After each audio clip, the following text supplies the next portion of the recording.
जय श्री राम। तुला राशि के जातकों, जुलाई 2026 का महीना कैसा रहने वाला है आपके लिए? आइए इसको जानते हैं विस्तार से।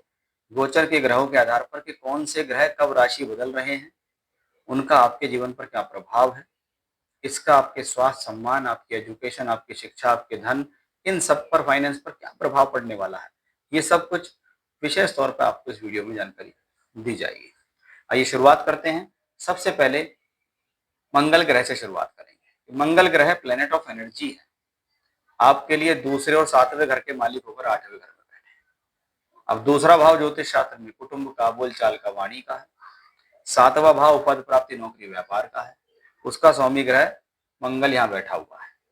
इसलिए आपको इस दौरान ये विशेष ध्यान रखना होगा कि अपनी बोलचाल पर संयम रखें, बोलचाल पर विराम रखें, जहां जितनी जरूरत हो उतना बोलें।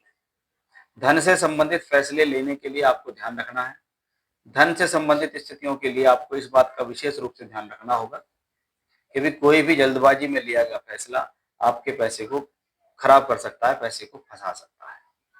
विवाह वैवाहिक संबंधों का इस महीने थोड़ा सा ध्यान रखें। जीवन साथी के साथ कोई अनबन हो सकती है, कभी कभी ससुराल पक्ष को लेकर कोई अनबन भी संभव हो सकती है। शनि की दृष्टि मंगल पर पड़ रही है।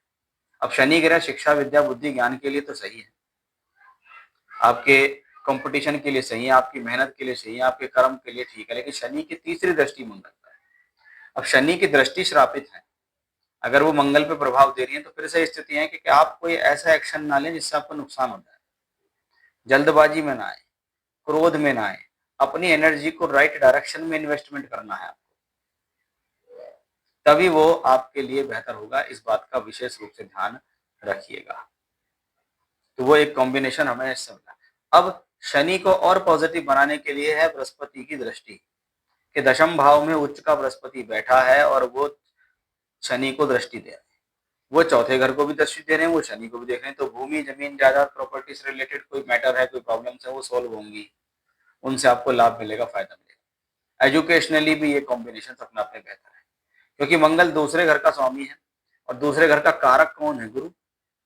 अगर दोनों ग्रह धन भाव को देख रहे हैं, अगर आप सही सही तरीके से काम करते रहे तो ये प्लेनेट धन की चिंता नहीं आने देगा, धन की कमी नहीं आने देगा। सूर्य ग्रह लाभ भाव के स्वामी होकर 9th हाउस में है, ये स्थिति ठीक है, इसको कोई बुरा नहीं कहते। थोड़ा बहुत इसे फादर के स्वास्थ्य के लिए अच्छा नहीं माना जाता है। 16 जुलाई के बाद सूर्य दशम भाव में दिग्बली हो जाएंगे, तो ये स्थिति भी लाभ के लिए, कर्म, कार्य क्षेत्र, नौकरी, व्यापार के लिए शुभ ही है। आप स्क्रीन पर देख रहे होंगे कि दशम भाव में गुरु भी हैं, शुक्र भी हैं और बुध भी हैं, 3 शुभ ग्रह बैठे हैं।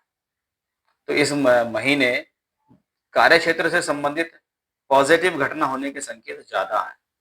जैसे किसी को कोई जॉब चाहिए कि नौकरी कब मिलेगी, व्यापार कब से अच्छा चलेगा, या कब कब अपॉर्चुनिटी मिलेगी, तो ये तीनों प्लेनेट उस चीज को देने में सक्षम है। लेकिन आपको जो मैंने मंगल और शनि के बारे में बातें बताई, उनका भी ध्यान रखना है। बुध ग्रह वक्री से वापस चल के 7 जुलाई को मिथुन राशि नवम भाव में आते हैं, नवमेश नवम में रहेंगे।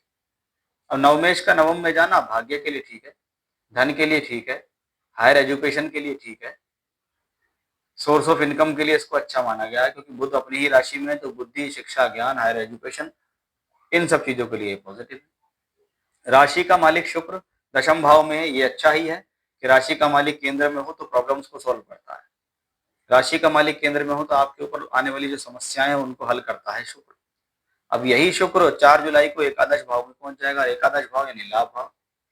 लाभ भाव का सीधा सीधा मतलब है कि ये स्थिति धन के लिए, लाभ के लिए, इनकम के लिए, सोर्स ऑफ इनकम के लिए, फायदे के लिए एक अच्छी स्थिति को बताती दिखाई दे रही है। तो शुक्र की स्थिति भी बेहतर है। अब जो 3 ग्रह दशम भाव में थे, गुरु वहीं रह जाएंगे, शुक्र आगे पहुंच जाएंगे, बुध पीछे हट जाएंगे, लेकिन तीनों ग्रह शुभ है और तीनों ग्रह भाग्य, कर्म और लाभ से संबंध बनाते हैं। यानी ये पूरा महीना बहुत हद तक पॉजिटिव है। बस जो सावधानियां बताई अगर वो दिमाग में रखिएगा तो बहुत अच्छा महीना आपके लिए साबित होने वाला है। जय श्री राम।